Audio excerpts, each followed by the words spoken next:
Ladies and gentlemen, welcome to Bigger Than Race, exposure to all things truth, whether you like it or not, with unique perspectives from different beings from all walks of life. This is Bigger Than Race. Investigate truth on your own terms.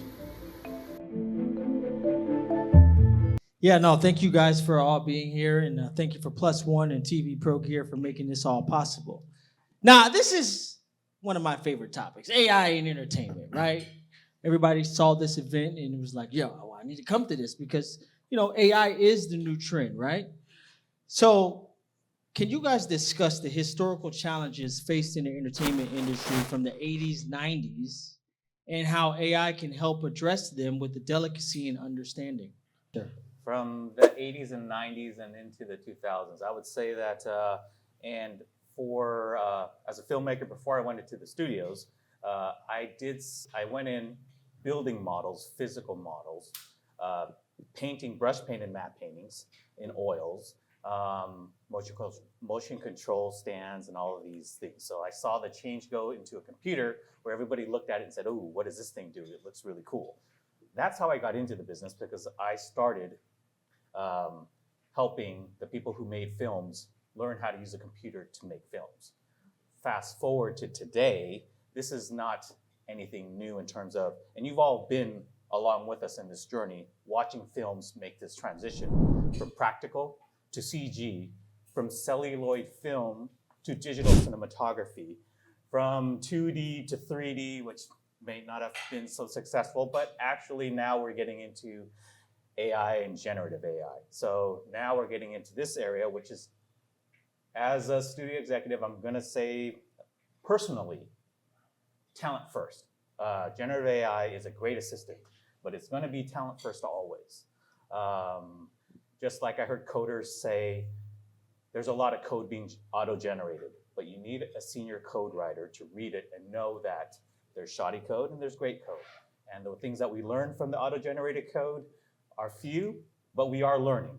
That's where we are in film as well. We are learning, but we need talent first, and the talent is going to be the ones that help use these assistants, filmmaking assistants in all departments of filmmaking, use these assistants to help maybe help with the mundane or the routine, like rotoscoping, like animation rigging, like these type of things that allow us to not do the time-consuming pieces of filmmaking and get into the more human side of filmmaking. And I think that's the irony, and that's, I think, the beauty of Gen AI. It allows humans to actually be more human in the filmmaking process. I love keeping the human aspect centered.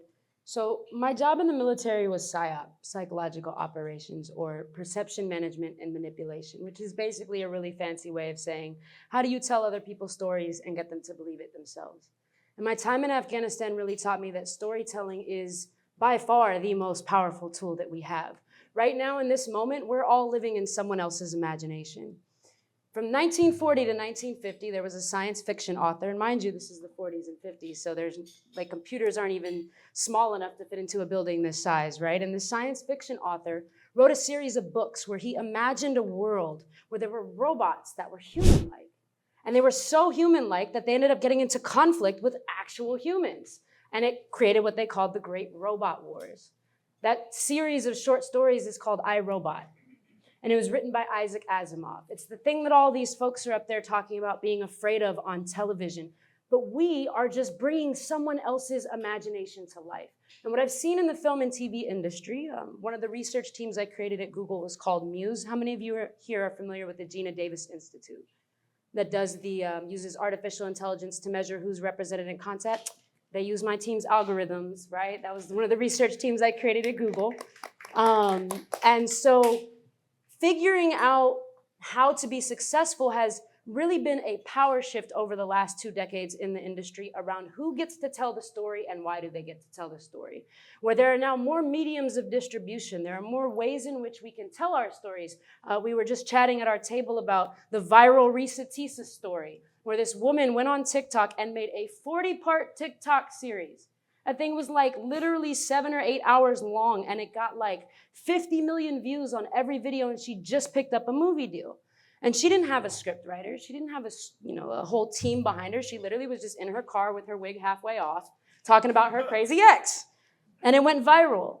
And so now what we're living in is a time of how can we be able to tell stories that are not just repeats of what was told before? How can we open the channels to discover new stories that need to be told and then amplify those stories in new ways? AI can't necessarily create the new. Even generative AI is just remixing old patterns. So in order for us to create the new, to your point, we have to have humans involved in that process. We have to have humans involved in co-creating. And instead of asking AI to be our imagination, how can we ask it to help bolster our own imagination and our own creative process? And so I think that's how we do the delicacy, is that we don't ask AI to think for us, but we ask AI to open up our own ways of thinking.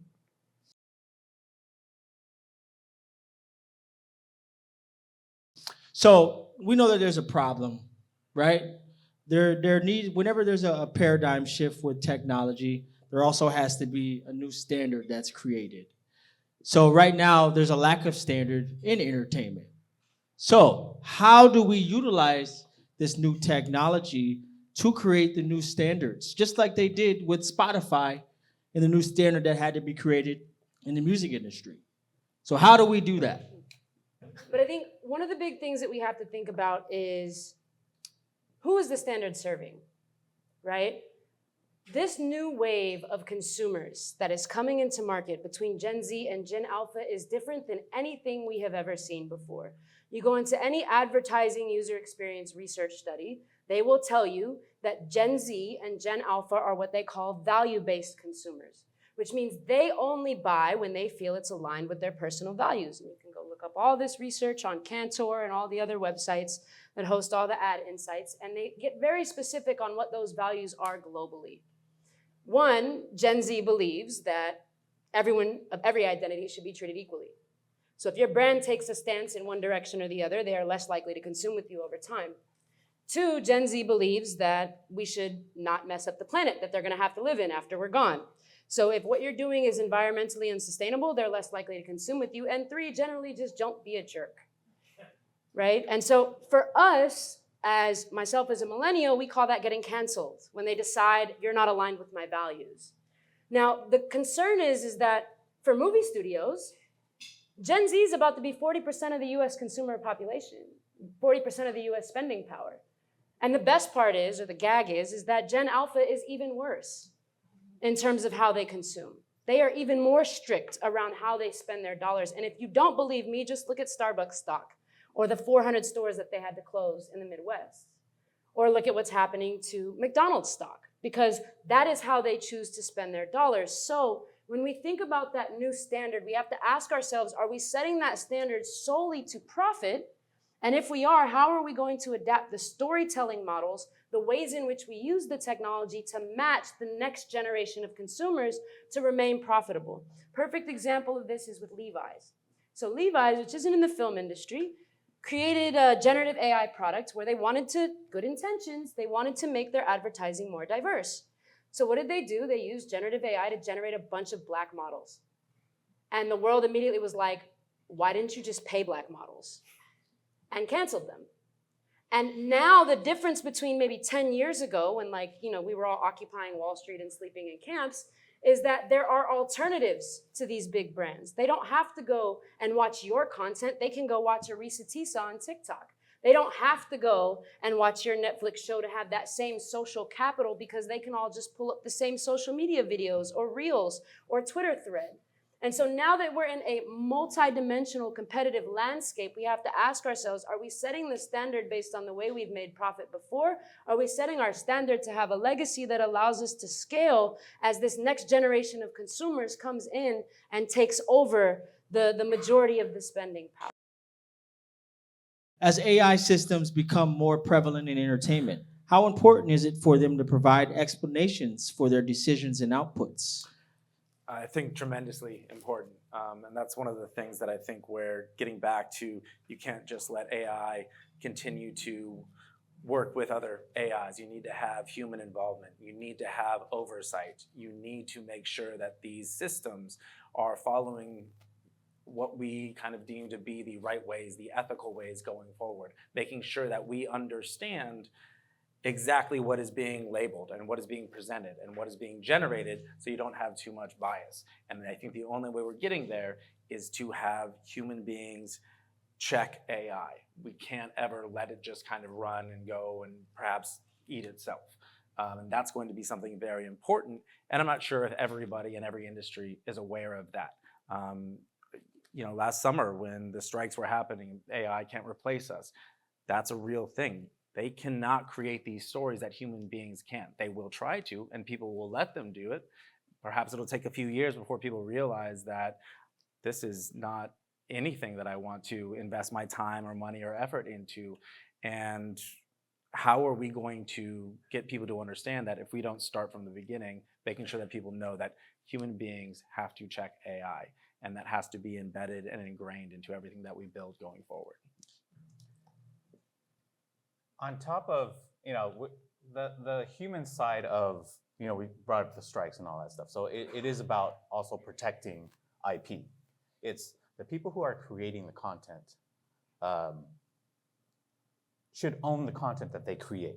So when you start mining all of the content out there, and I'm gonna say, and you've worked with a lot of big companies. They may or may not have done that. Yeah, and it's every company right now, I feel like, it's the Wild West. So in the Wild West, there's people are gonna take things that they can. So they do. I think right now, and appropriately so, people are asking us to slow down, put guardrails in place so that we can protect what is rightfully owned by others. So for us, it is a matter of we want to be creative and we want to protect the creatives and everything that they do. And for us, our customers, as a studio, our customers are the filmmakers, but our ultimate customers are the viewers on platform, are the viewers that go to the theaters. So in that sense, these viewers that are going to all these, that are spending their money for entertainment, they're the ones who I believe have the loudest voice. So they're gonna be the ones that help shape what it is they want to see, because if you start seeing the same things over and over again, you stop watching it. So you always want to see novel IP. And I think that's where I think the world is going to react in a way that we want humans to tell us stories because we can't help it. We are storytellers. No matter if you're a filmmaker or not, you're a storyteller. So that's how we communicate as humans. And I think that, I might be a little bit off topic here, but this is what I feel is, it's bigger than, entertainment is bigger than just studios. Entertainment is games, entertainment is music, entertainment is social. Entertainment is a lot of things. So I think in that aspect, as long as we keep on talking and communicating with each other and protecting what should be protected, I think we'll be in a good place.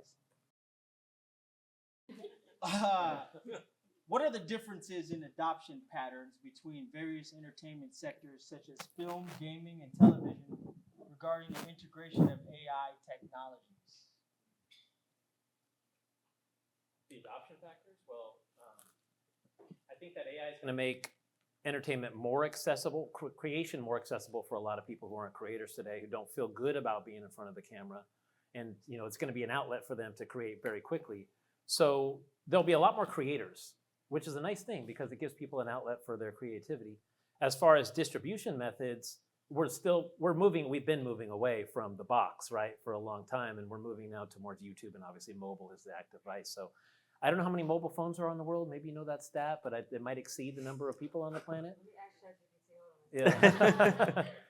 So as far as adoption is concerned, I think what's going to happen is there'll be a lot more creators, and there'll be more personal content. I think that as time moves on and AI starts to make an impact on jobs, maybe there's more free time and maybe there's things like universal basic income, which allows for more entertainment time. I don't know. This is what happened from moving from an agrarian society to a society like we are today. More free time, more leisure time, and maybe that's where we're going. So I think that there'll still be a lot of, there's the same number of distribution of people to see, but maybe they'll have more time to view. I think when it comes to things like gaming, people understand the concept of an NPC and have for quite some time and understand how they can move storylines and create these really kind of elaborate situations that it's not predetermined, right? It's kind of on the fly, it's more dynamic. So I think a lot of gamers are really in tune with this, whether or not they understand that this is, a part of the AI process. I think that gaming, has, whether it's obvious or not, has really embraced this. But at the same time, when you're gaming, you feel like you're in control. You feel like you get to decide whether you're going down this path on the left or the path on the right. So you still kind of determine how your story turns out. And so I think it's going to be interesting to see, on the creative side with film and television, how that also plays out. If it really seems like you are in control or if it seems like there's other factors at work there. Once AI merges with the gaming world, the gaming industry is going to transform. So it's going to take on a whole nother dynamic that people didn't anticipate. Can I add in on that question? Absolutely. So my consultancy, Malo Santo, we work with a couple of different big film studios that have won multiple Emmys. And we do due diligence, technical due diligence for VCs. And one of them was deciding between investing in Cohere and Anthropic. And so I'll explain what those are in just a second. But essentially, in the film industry, I'm seeing one of three things happen. One is, how can this tell me if a script is going to be a hit or not? How can it tell me, predict for me if this is going to win? Two, it's going to say, well, can I just give it everything I already had and then it create a bunch more of it so I don't have to pay a writer's room?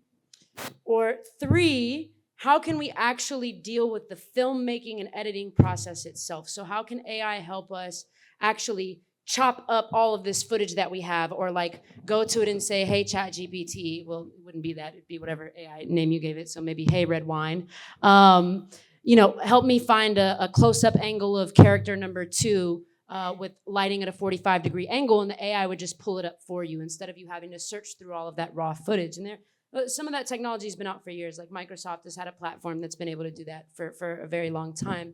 On the gaming side, we're seeing two different things. We're seeing world generation. So meaning when I'm in the game, instead of it having a designated static map, that's I play from these bounds to these bounds, and then if I run my character off the side, it's gonna make me fly in the sky and go back in bounds, having these infinite worlds that generate as you play. So it's the idea of how can we give each person a unique experience inside the game they're playing. And the second piece is around the NPCs, to your point, which are NPC stands for non-playable characters. So when you're running around in a Grand Theft Auto beating people up upside the head, and they all, after you played for 3 hours, you know all the catchphrases that they're gonna say because they're all pre-programmed. What they're starting to do is they're using AI like Cohere to be able to generate that infinitely in real time based on how you interact with the game. So we could play the exact same game, have the exact same mission, but my experience will be completely different than yours because there's a chatbot in this character that's generating the conversation, and I can have a conversation with it about politics, or I can have a conversation with it about, whether or not the mission is dangerous. And so there's a high level of personalization. And to go back to the question you asked earlier about the balance, I think we're looking to figure out and try to guess what's going to happen next. And I just want to invite everyone in the room to recognize that we are all responsible for shaping it. That what happens next is not up to a Sam Altman. It's not up to an Elon Musk. It's not up to a Satya Nadella. It's not up to a Sundar, right? It is up to us and the decisions that we make. When we look at these generative technologies that can empower, to your point, can create more creators, right? Remove the privilege from imagination, where you don't have to have gone to the right art schools or have the right MacBook to create. Anyone can go on a website on their phone and generate art images. There's also a lot of risk with that technology. How many of you guys saw that news article with Taylor Swift and what happened with her and Elon Musk's platform, where everyone went on the platform and they started generating AI porn of Taylor Swift? And then within a matter of days, all of a sudden, AI regulation came up. Well, that problem is much deeper. People use those tools, they download them locally on their computer, and then they create child pornography, flood the internet with it, and the government says, well, it's not technically a real child, so what are we supposed to do? And so these same tools that we're looking at to empower us in our industry, we can't be so siloed that we're only like, well, this will help me get my script right, or this will help me, create a new story, or translate that thing that I never took an art class for, without being also responsible and accountable for the way that it touches the rest of the ecosystem, for the way that bad actors will come in and use that in a way that we don't want with society, and that we all collectively have a responsibility as the people living in this generation to shape it for the next, to say, what is the balance we choose to strike, instead of waiting for them to choose it for us and we have to react. There's many levels of AI. One of them being digital twins, virtual agents. Bill Inman, you're specialized in you work for one of the biggest AI companies, decentralized AI companies, being SingularityNet. You also founded Twin Protocol and many others. So how do you see digital twins, virtual agents shaping the way of new entertainment? Yeah. Well, one forgotten group is, with all these AI NPCs and avatars, what are the paparazzi going to do? Like, who are they going to go? Are they going to be at Best Buy just shooting computers, basically? So I think that there's going to be a lot of opportunity with the AI NPCs, and that was a great answer, for individuals to create their own content. And with decentralized AI, you can own the content, as we talked about earlier. And it allows creators to do something brilliant with their lives. So I think it can empower people. It's very scary for everybody in the entertainment industry, not just the front of the house, but what about the back of the house? The payroll people, the accountants, I worked in that. They're going to get automated out. And you drive up and down the streets here and you're like, what are these people in these buildings doing? Like, there's tens of thousands of people in these buildings in the back office. They're also people too. So I think that the twins and the AIs and the AI NPCs and the avatars and the metaverse and the video games will create new opportunity. Just like technology has always created new opportunity for us. It's scary for us because a lot of us have our livelihood on it. We have kids, but I think it's going to create opportunity. So I'm positive about it. Yeah, I totally agree. I see this as one of the biggest opportunities that could have possibly have come at a time like this. And I just think that if people understood the opportunity fully, they would be able to embrace it and really take a hold of it as they It's should. a reset. Technology provides a reset on 100%. opportunity for anybody to take advantage. There's a lot of smart people in this room. Yeah, no, that are doing you're essentially investing in the third layer of the internet. That's the opportunity. So if you understood what they got to invest in the dot-com booms in those earlier times, now the infrastructure, there's a paradigm shift. And globally, there's a paradigm shift within this infrastructure, and it's merging, utilizing blockchain and Web3 tech. So this is why we're here talking about AI in entertainment, because there's a shift in entertainment. There's a shift in gaming. There's a shift in pretty much every industry right now. Brando, we'll give you a shout out that Brando's organization that he does from education is called Bigger Than Race. And by race, you mean the human race. Correct. So I think that's a good resource for people to learn what to do next. Yeah, 100%. Bigger Than Race, biggerthanrace.com will definitely get you there. Yeah. You can't do your own ums. I can't, but I just did, right? So, Can I ask a question? Sure. I wanted to, there's been a lot of, as an actor, as an entertainer, there's a constant conversation around, how difficult things are going to be, or the livelihood of us losing our jobs. The dangers in AI, I think that there are gatekeepers in decision making, and I think that the dangers are that we don't put talent first, we don't put humans first, and that's an attractive thing to do when you're looking at an industry that spends millions and billions of dollars in creating content and trying to find out where you can cut corners and where you can be more efficient.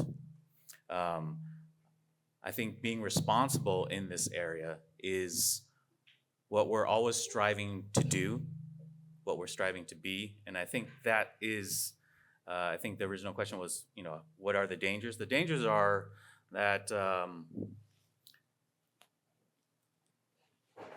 that the few will succumb to how to deliver to the masses. And I think that the masses need to make sure that that doesn't happen. And I think what X was talking about world building, and then Bill saying there's a lot of people that are going to lose their jobs. If we don't make sure that there's a place for them in these new worlds that they're building, that's when things can become a problem. If it's just automating AI, building new worlds, and people are just losing their jobs and people are getting lost in that, you're not really supporting an economy that can flourish. You're supporting maybe bigger tech, but eventually that's going to kind of crumble because it's just AI feeding more AI, feeding more AI. And without humans in there, where do we kind of see the advancement for us in that world? So I think that's a big danger, is not having, we've all talked about it, human involvement I think is very necessary, and it is going to create more opportunities. Hopefully that just doesn't go back to more AIs. How can AI-driven video editing, as demonstrated by Tyler Perry, impact the future of entertainment production processes across different mediums?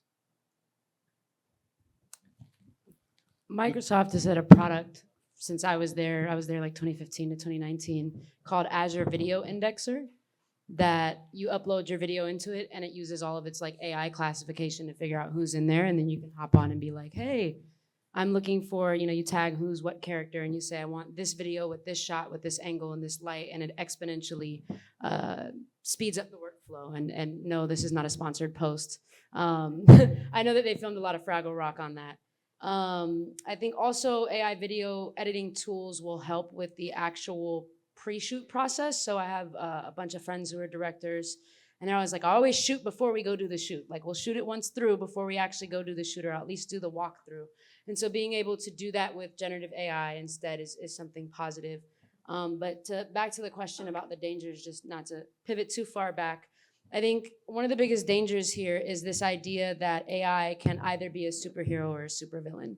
I think that idea in and of itself is dangerous, that AI can save us from these massive costs or these processes or human thought or having to actually engage other people and be an introvert like me as soon as I leave here, right? That implies that somehow we don't have the power to do it and we're giving it to something outside of ourselves. And that to call it a supervillain or only look at the negative of it means that we ourselves don't have the power to shape it, that we're somehow powerless over it. And I think, again, just to bring it back, what AI is and how it plays out in every single industry, whether that's child welfare services, where they're trying to use it to determine if a kid should be separated from their home, whether that's Cigna insurance, which just got a class action lawsuit in California. Even though they had humans in the loop, the humans were only looking at the AI decision about whether they should approve your claim for like 0.2 seconds. And now they have a whole lawsuit over it, right? It's like in every industry, in every vertical, if there are no rules around making sure that people test these models, to make sure that they don't do harmful things, to make sure that you yourself as a company have built in the techniques to know why it makes the decision it makes, it's gonna make you have to slow down a little bit, because you're gonna have to change the way you build. It's not like building a regular app. You're gonna have to plug in a couple new tools. So it might take you an extra month to go to market, but that'll allow you to move forward at an exponential rate. So really, us again, just putting that power back in our hands, that it's not some hypothetical, it's literally, what are we gonna choose? Are you gonna go comment on the Department of Commerce's regulation that they're asking for the public to comment on about open source models? Like, you know what I mean? Like, this is literally where we are right now. They just opened that up for comment last week. And so I think we have a lot more power to be able to shape that and be able to generate the future that we want, and not just the video tools that pop up on Product Hunt. Yeah, just to answer the last question a little bit, I think the biggest loser in the social media movement was the war on video editing. And I think that Adobe should have been TikTok, because basically what TikTok did is that they created editors out of individuals. They gave people editing software so they could edit their own videos. And I think AI is gonna allow more people to edit videos. So as you see on the screens, this Mayo Studios, which is what Annie and the team were working to create here, is make your own feature film. I think that AI is gonna allow, and I'm a broken record with this, but I think AI is gonna allow individuals the power to do what they never could do before, like be an editor or cast talent and actually pay the talent for being AI in the film, or even NPCs, any normal talent with their likeness and NIL, I think it's going to allow the individual to have as much power as a movie studio. And that's scary for people who work for movie studios. But it's going to give us a new form of brilliance and entertainment that's going to let a young kid in Ethiopia create the next Academy Award-winning feature film. So to me, it's powerful to decentralize what was been centralized. Movie studios centralized. Decentralize it, give individuals the power to do what the movie studios did. Human beings become better. I'm most excited about the way that AI can capture and carry stories throughout lineage. So like my grandma, who was a Black woman, who was born in Albany, Georgia in the 1930s, lived a very storied life. Like she taught through desegregation, and she couldn't have in her own life been a badge checker at Google where I used to work, right? And I wonder, like, what was your favorite childhood memory? Or like, what was the thing that pissed you off when you had your first breakup, or how did you deal with it? And I can't ask her those questions because by the time I was born, she had long forgotten those memories. And so I look forward to tools that allow us to capture our own individual stories and allow them to become what a friend of mine, 19 Keys, called a living museum that those after us can come back and witness, right? Like, how many of you know what your great grandma's favorite color was? Or like if she liked spicy food and you do too, or you don't. Like, that's what I'm excited about, right? Is how our stories will now live through time and space, and we can connect to them to better understand ourselves and shape what comes next. So I'm excited about, and it might be, as a studio, but I am excited about accessibility and education. So what you guys are saying is, because it's more accessible, it's making editing more accessible, music more accessible, story writing more accessible. All of this is now available to everyone.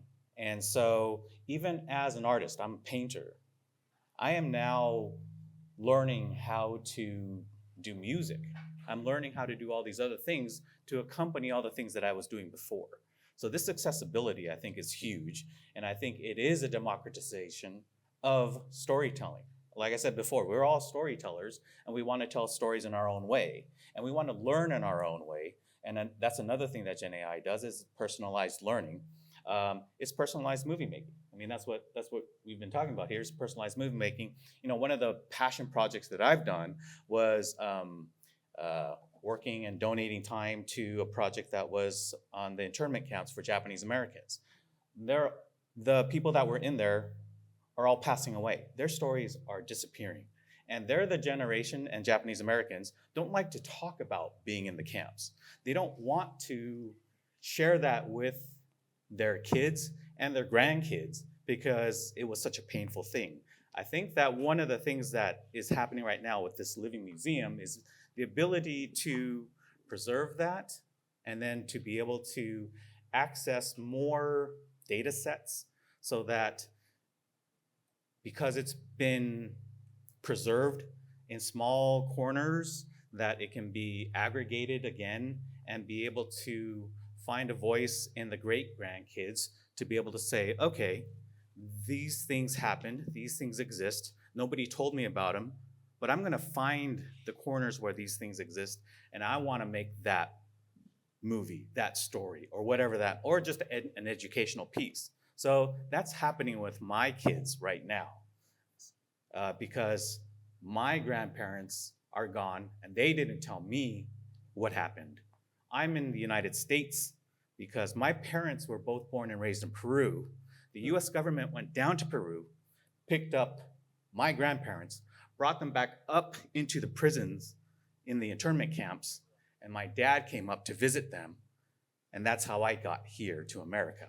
So, I mean, these are things that will be lost, that I think that we're starting to have personalized historians and educators now be able to collect this, make sure it doesn't disappear, or inspire new generations to go and try and find and preserve some of these informations that are getting lost. Yeah, just to echo everything that everybody already said, the accessibility, the understanding of the past, and what my company's working on is providing you, it's not a generative AI company per se, it's providing you with a deeper knowledge of what you already have. and understanding the connections between different media, different photos, different videos, different assets in a way that maybe a human couldn't have identified before. And so now utilizing the kind of brilliance of how we can take what we already have, understand it, and create something new, I think is really amazing, and how humans, again, can work with AI for the betterment of humanity, not necessarily just for making the next cool thing or the next crazy video. And that's, I was in the virtual reality back in 2016 for that boom, and saw a lot of interest in that. And then people just thought it was entertainment and making games and trying to create these narratives that didn't really work. And hopefully we don't go down the same path of just trying to find the entertainment value with AI of creating all this crazy stuff, but actually understanding what we have going forward. So that's what I'm excited about. Yeah, no, I agree. Totally. Totally agree. Now, let me ask you this. How can the entertainment industry engage in honest conversations about the implications of AI adoption, both its potential benefits and challenges for the future of film and entertainment?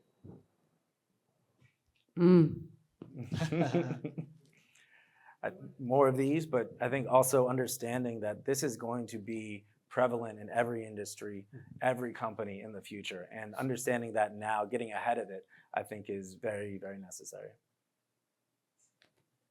Yeah, adoption is a tricky thing. So, that's one of the hats that I wear at the studio, is trying to help filmmakers who have been doing this for decades, who have been very successful and have a lot of awards, Emmys and Oscars and all these things, and then tell them there's a new way to do this. And their reaction is, well, why do I need to learn this new way to do anything?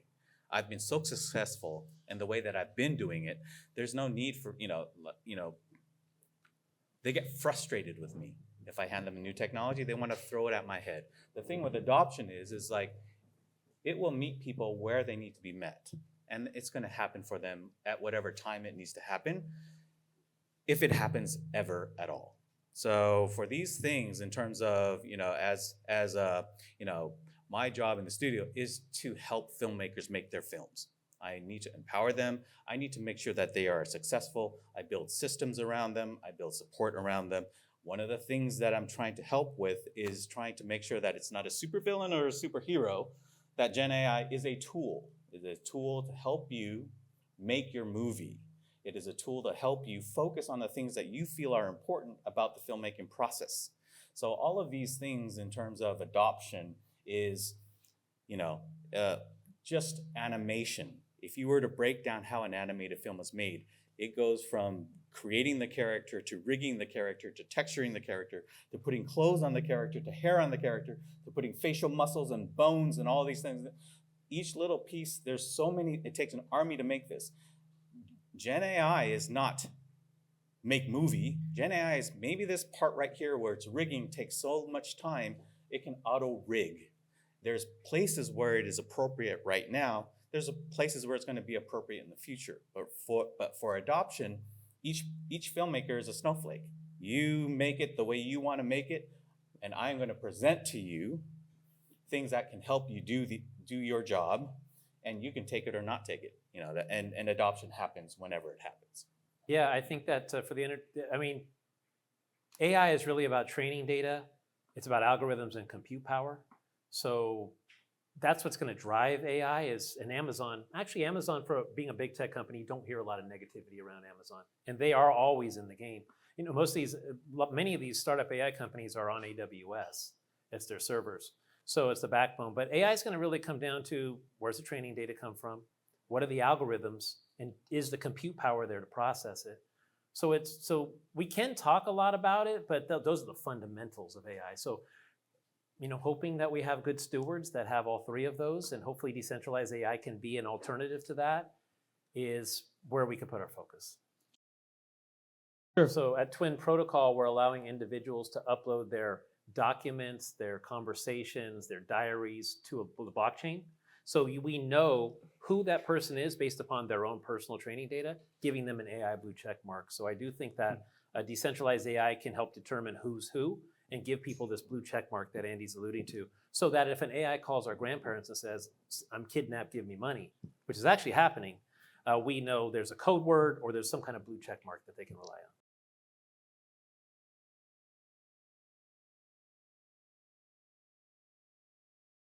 I think that goes back to slowing down, not to be cautious, but only moving fast enough to move forward, right? Right now, we, as was mentioned on the panel earlier, we're in an AI arms race. Everyone's trying to beat ChatGPT. Google's trying to catch back up to TikTok and now have the best AI in market, so they're competing on multiple fronts at once. And so it's almost like the monkey see, monkey do effect, where startups are now just throwing data sets together and rushing to market.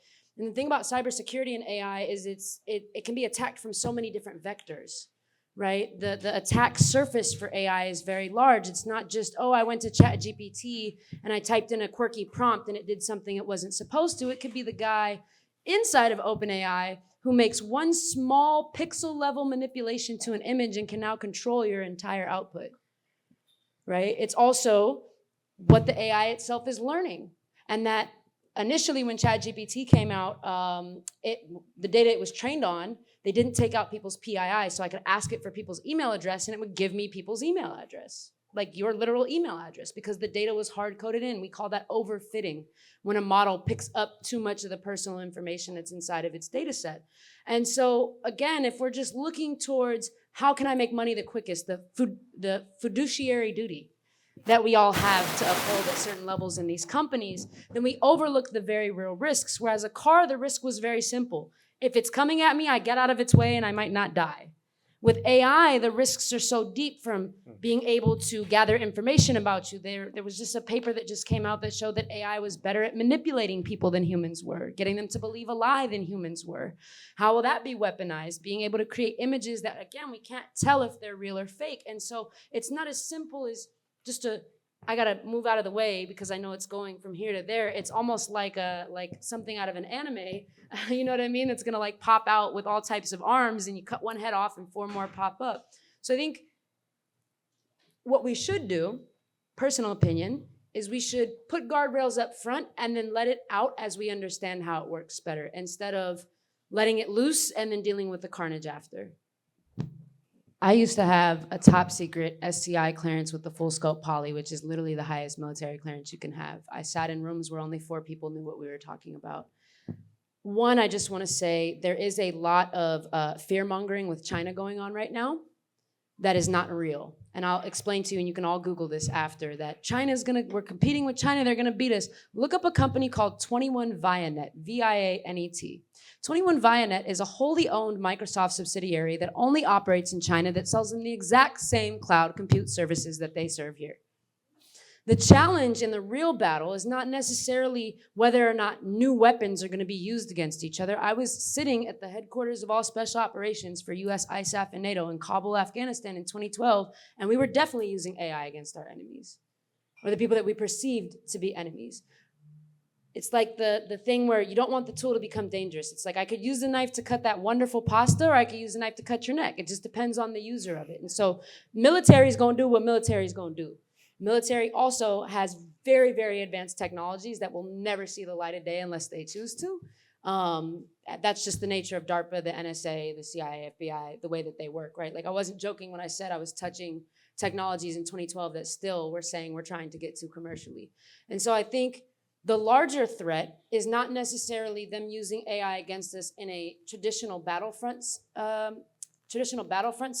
It's the PSYOP side of it, where almost like how for years Google had the best AI and they were so cocky that they were giving it away for free. They were just open sourcing it left and right, that literally ChatGPT was built off one of the papers in the code that they gave away. And then now ChatGPT is beating them. That's kind of what we've done. We've always been the biggest and the baddest in the room when it came to PSYOP, when it came to messing with other people's perception of what was going on in the world. And now we're at risk of it.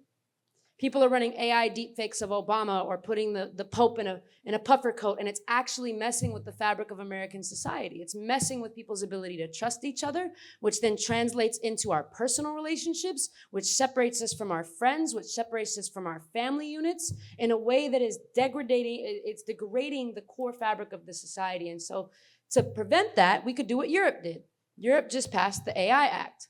And in the AI Act, it requires that any provider of a foundational model like your ChatGPT, your DALL-E, etc., has to invent a technique to be able to watermark programmatically in a way that can't be removed that it was generated by AI. So I'm not talking about like slap made by AI on the image. I mean in the actual pixels. And so they had no incentive to do this before. So they weren't doing it. Well, now, if they ever want to operate in Europe, they have about 12 months to figure it out. So now all these big companies are going to be working on that, finding a way to digitally watermark and stamp within the technology itself that that thing was AI generated. But do we in America want those same rules? And if we do, we should go tell our lawmakers because they're making the laws right now. What does everyone think the future of AI in entertainment is from this panel? I want to step in. I just want to say the last answer that X gave about social media primarily, but AI being more impactful, we're not there yet. Destroying the fabric of society is a real thing, right? It's degrading values, and it's just access to things that most likely kids shouldn't see.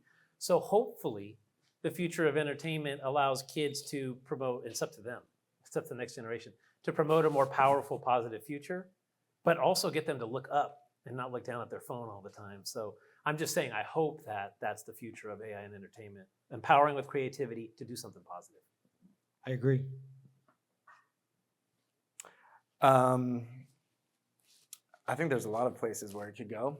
I'm excited and a little scared, but being here with everybody tonight, a lot of what said on the panel, the guardrails, I think there's a lot of great ideas here that I think hopefully this will spread out, and hopefully some good will come of it. I'm sure a lot of bad is going to come of it, but that's just the process. And if there's enough people who are understanding of it and put up the right guardrails, then I think we're going to have a lot of fun going forward. And a lot of new creators that really didn't have the opportunity before, like with the training, I think that's absolutely incredible. People who are just picking up things where, I can't remember if it was USC that just came out, it was like $90,000 a year now in tuition. And you just look at that, like that's insane, that's ridiculous.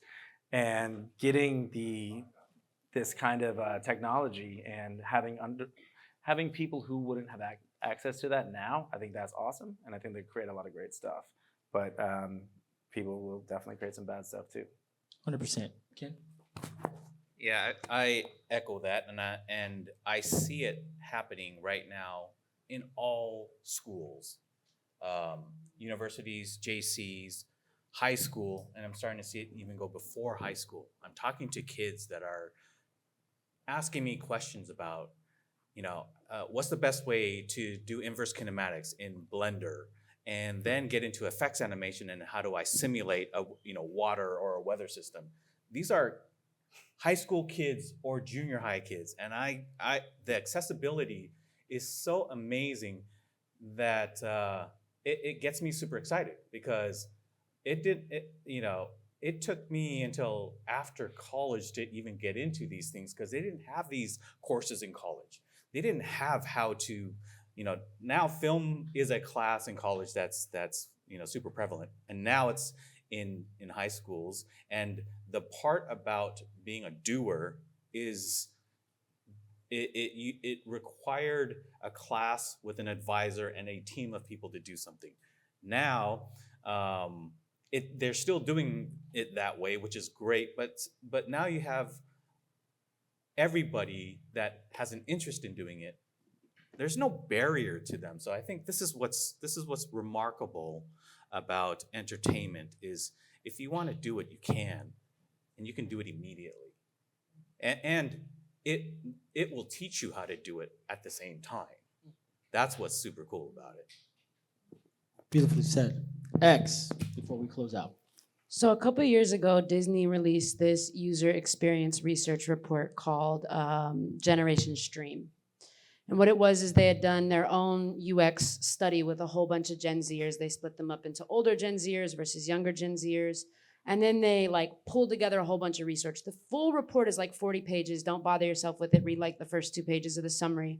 But something really interesting about that study was that it was looking at how and why does Gen Z and beyond consume content. And where my generation, we grew up with like Growing Pains, which is like this kind of funny sitcom about a really not funny situation with like a kid with an alcoholic father. This generation looks to media to understand and define themselves, to be able to get a sense of reality. They want media to reflect the real reality they experience, which is why they have Euphoria, not Growing Pains. Which is why they have Euphoria, not Smart Guy on Disney. Because they want to be able to watch their world play out in front of them. At least that's what the research says. Whether that's true all the way, of course, everything is a spectrum. And so the question of what the future of entertainment is really falls on who do we want making decisions about the content that they consume or the ways in which that gets generated or what is and isn't okay. Do we want the tech companies making those decisions who are building the AIs? For example, I myself am very gay. My mom is very Christian. I love my mom to death. We have a great relationship, but she does not agree with my lifestyle. So if I walk up to an AI NPC in a game and I say, is it okay to be gay? What's the right answer? And should a couple of people at building that in a tech room get to decide that and what's normal for the rest of the world? That's the real question. It's not just are the jobs going to go away. It's who gets to make the decisions about the things that we don't agree on in real life and what becomes normal. Is it a for-profit company who should make those decisions and the employees who just happen to be in the room? Or is that on us to decide and figure out now before they have to ask those questions? So if I walk up and I say, hey, is being Christian a bad thing? What should it say? Hey, is it okay to be Muslim? What should it say? Hey, is it okay to join the military? What should it say? And who gets to make that decision? So the future of entertainment, I'm excited for the accessibility. I'm excited for kids like me who didn't get a computer till I was like 15 and couldn't have ever learned Photoshop anyway. Like I'm all Canva AI generated everything. It's terrible. If anyone in here makes graphics, let me know. I need some branding. But from that, it shouldn't be that our creativity gets unleashed but normal still gets set by someone else, right? As humans, we don't 100% agree in real life. So no algorithm is gonna ever be 100% fair. So we need to make decisions about who gets to make that choice in the moment, why they get to make that choice in the moment, so that entertainment doesn't become unintentionally or intentionally a forced normalization of things that aren't normal. Yeah, everything we're building at Twin Protocol, you can find at twinprotocol.com, helps the individual, empowers individuals to make money with their expertise, what they're the best at in the world. And then also at the Sentience Wallet, which is part of Sophia the Robot's hive mind. It's all about helping the world get to beneficial AGI. Beautiful. My consulting company, Malo Santo, which is Spanish for bad saint, we just want to make sure AI helps more people than it harms. So if these are things you're struggling with, you want AI education, you need help with governance and compliance, you need help actually coming up with a product or building it. Or if you're an investor and you don't know how to do technical due diligence, these are all services we offer. We've worked again with companies like L'Oreal, Mozilla, LG, Lena Waithe's movie studio, done due diligence for companies that have invested alongside Sam Altman, doing Series C, Series D, seed all the way to Series D. So these are services that I would love to offer, as well as just being able to sit with you and share wisdom. And my actual ask is I want to learn from all of you. I know I'm a computer and I can spit off facts, but there's a lot that I don't know. So I look forward to meeting each and every one of you tonight and building with you. I'm a little bit of an introvert. My ask is, and I've been told this, that silence is compliance. Those who do not speak up for the weak or do not speak up at all, that they are part of the problem. So for me, I am trying really hard to speak more, to be part of panels, and it's really difficult for me. I do suffer from this, but that's my ask. Let's all speak up more.